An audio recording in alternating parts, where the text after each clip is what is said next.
In our mission, there was the city of Teotihuacan, which is famous for the pyramids that they have there. And within the temple compound where the temples of Teotihuacan were built, there were two main large pyramids, and then, if I remember correctly, there was at least, well, and there's the Temple of the Sun and the Temple of the Moon, and within the Temple of the Sun district, there's 12 more pyramids, and then there's also the Temple of Quetzalcoatl, and then in the Temple of the Moon district, there's several more pyramids, but I can't remember, smaller pyramids, but I can't remember how many more there are. And it was very interesting because in the Temple of the Sun district, it's surrounded by 12 pyramids, which I find significant because of the 12 tribes of Israel and the 12 apostles.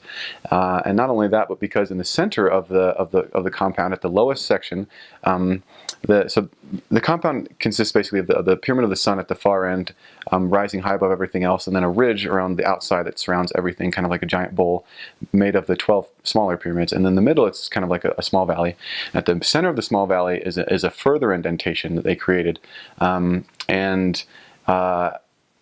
the historic site labels that section in the very center of the valley, where it's even more indented, as the pila, which is Spanish for like font or pool, which is the same word that we use in our church for the font where we baptize people. Which for LDS members can have a lot of significance in that our temples have baptismal fonts, and the ancient temples of Mexico City also have baptismal fonts in the lowest sections of the temple, which I find to be extremely significant as well. And the fact that there's 3 pyramids can also be significant in representing the Godhead, specifically that one, the Temple of Quetzalcoatl,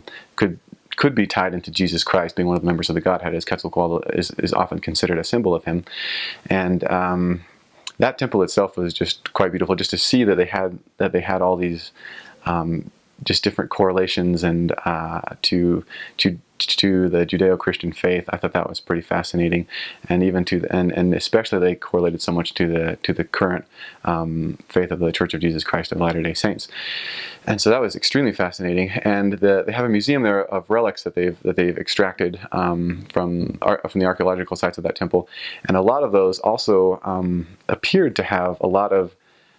relation or correlation to the ordinances we do in current LDS temples. And I won't go into detail about that, of course, but